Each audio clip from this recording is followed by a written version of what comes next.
Donc une fois que vous avez lancé SPSS, vous allez obtenir ce genre de fenêtre. Donc pour pouvoir transposer votre questionnaire sur SPSS, il faut aller en bas et cliquer sur Variable View. Donc ici, on va essayer de mettre les différentes variables qui se trouvent dans notre questionnaire et sur lesquelles nous avons posé des questions. Donc vous avez ici les différentes étiquettes. Donc on va essayer de remplir. Donc on va commencer par la première chose à introduire, c'est le numéro de questionnaire. Chaque questionnaire doit avoir un numéro. C'est pour cela qu'on va mettre ID pour dire identité. Donc SPSS automatiquement, il vous donne le type par défaut c'est numérique, ce qui est le cas. Chaque questionnaire a un numéro. Donc ici c'est la largeur du nom de la variable. Les décimales, nous n'avons pas besoin de décimales parce que c'est un nombre entier. Et c'est bon, pour le reste c'est bon. Par la suite, nous allons mettre le sexe. Nous avons posé la question s'il s'agit d'une personne de sexe masculin ou de sexe féminin. Donc comme d'habitude, SPSS nous donne les mêmes données par défaut. Mais ici, par contre, au niveau de la valeur, il faut bien préciser la codification. Donc, vous cliquez sur Value et vous obtenez cette fenêtre-là. Dans Value, vous mettez 1 pour dire que c'est une personne de sexe masculin. Donc, lorsqu'on introduit par la suite 1, ça veut dire que c'est un homme. Et 2 pour dire que c'est une personne de sexe féminin. Et donc, c'est une femelle.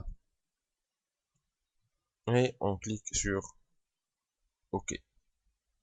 La variable suivante, c'est la situation familiale. Donc, on tape situation.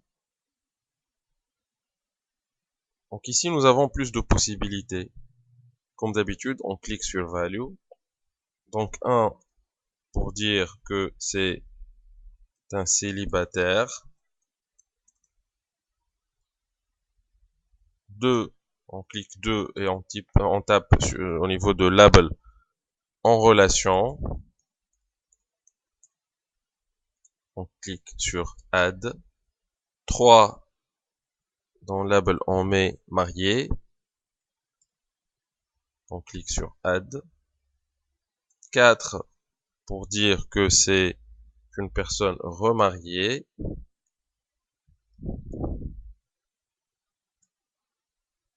5, pour dire que c'est une personne divorcée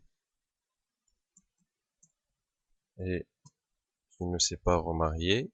Et enfin 6 pour dire que c'est un veuf ou une veuve. Et on clique sur Add. Une fois qu'on a terminé, on clique sur OK. Par la suite, la présence d'enfants. Est-ce que la personne qui a répondu au questionnaire a des enfants ou pas? Donc ici, la réponse, ça va être oui ou non. Donc on va faire la même chose. On va dire, la personne, si elle répond oui, on va codifier ça par un 1. Et si elle répond non, ça sera un 2. Une fois qu'on a terminé, on clique sur OK. Maintenant, on arrive aux 6 questions, qu'on peut appeler aussi 6 items, qui forment l'échelle pour mesurer l'implication et que vous avez dans le texte. Donc, on commence par le premier item, implication 1. Au niveau de la valeur, nous avons posé 6 questions. Chaque question a 5 possibilités de réponse. Totalement en désaccord, plutôt en désaccord, neutre, plutôt d'accord ou totalement d'accord. Donc ici, on préconise de mettre la plus faible valeur à la réponse la plus négative et au fur et à mesure que les réponses euh, doivent être positives, on va dire, on va tendre vers l'accord, la valeur augmente. Donc 1 pour dire totalement en désaccord. 2 pour dire plutôt en désaccord. 3 pour dire neutre. 4 pour dire plutôt d'accord. Et enfin 5 pour dire totalement d'accord.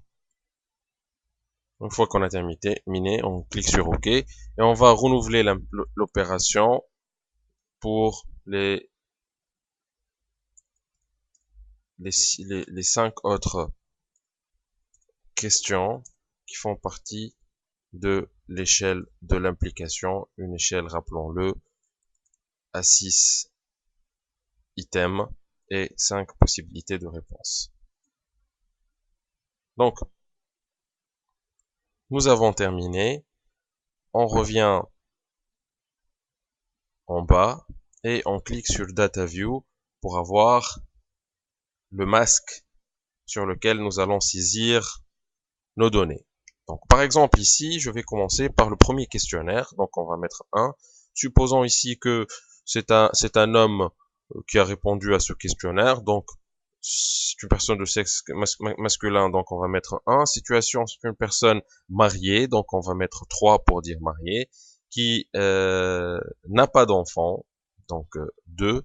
Au niveau de la première question, il a répondu totalement d'accord, par exemple, donc on va mettre 5. Au niveau de la deuxième question, il a répondu neutre, donc on va mettre 3. Au niveau de la troisième question, il a répondu plutôt d'accord. Au niveau de la quatrième question, ici de l'implication, il a répondu neutre. Au niveau de la cinquième question, il a répondu plutôt en désaccord. Et enfin, au niveau de la sixième question, il a répondu totalement en accord. On va mettre 1. Et on renouvelle l'opération pour les autres questionnaires et comme ça, on va saisir notre base de données sur SPSS pour pouvoir l'utiliser par la suite pour faire des traitements statistiques.